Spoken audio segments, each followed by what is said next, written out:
Have you ever had nightmares that you can't wake up from? You know something's going to get you.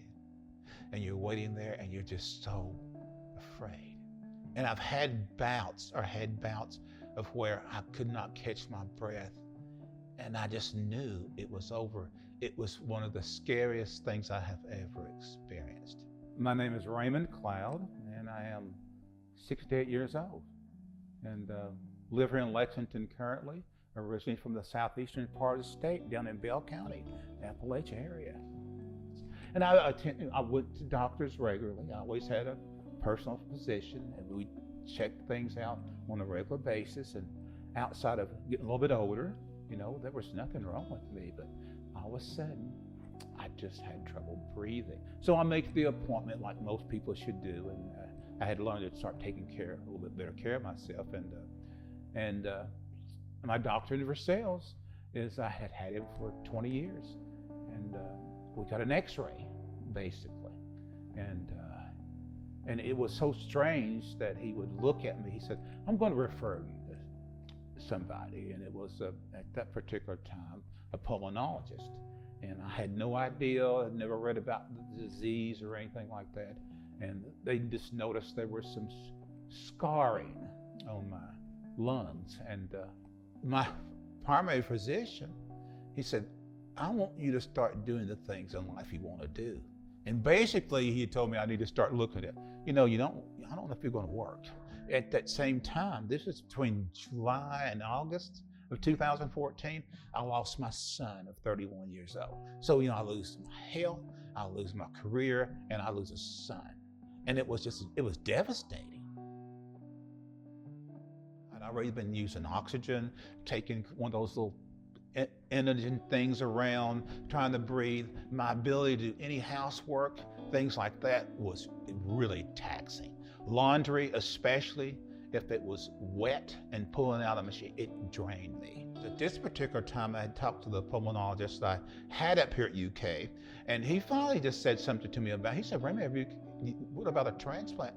I looked at him, I said, "Well, hell, I don't know. I was waiting for you to say something." So he said, "Do you want me to put you on the transplant list or meet our transplant team?" I said, "Well, that would be fantastic." At this particular time, I'd sort of come out of a dark place. And I kept thinking, you got these grandkids and you got to stay around a little bit longer to the best of your ability. And I get this telephone call, and I'm down there thinking that, well, it was one of those 8219 numbers, UK numbers. And I kept thinking, well, this is an appointment reminder, something like that. And she said, "Raymond?" I said, "Yes." She said, "This is Dr. Nanda Vera." Now, I was stunned because I'd only talked to her once, only talked to her once. And I said, "Okay, hello?" And she said, "Well, we need to talk to you about lungs." I said, "Well, okay, I'll come there all the time." She says, "No, we found some." I said, You did what?" It was a stutter like that. I said, "Well, you found some lungs." I said, "Well, where are they?" She said, "Well, we need to talk about that." She said, we think that these are great lungs for you." And I said, "Oh, I don't know." I mean, I was real hesitant. Again, I didn't think.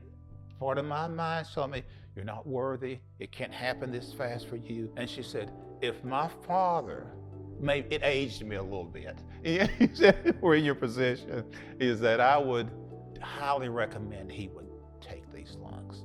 And again, I kept thinking, well, look, I need to call my wife and do this. And she said, "Well, Raymond, we need to know as soon as possible." And I said, "Oh, Lord." I said, "Okay, I'll do it." And lo and behold, on the 18th, I got there. And on the 20th, apparently, I woke up to some brand new lungs. It was, I'm not going to say it was easy, because I'm going to tell you something. I would say a sick puppy, but I hurt. Not being able to walk for about 10 days, and even after that, it was a struggle. I said I'd never walk again. Even after this whole year and some of the things I've gone through and all the visits and the medication adjustments and some hospitalization afterwards because, all these anti-rejection meds have some side effects that caused some issues, but I can breathe. The people around me go, wow. Lately, I've been out 3 or 4 different social events in the last week, and people I have not seen in years say, wow, look at you.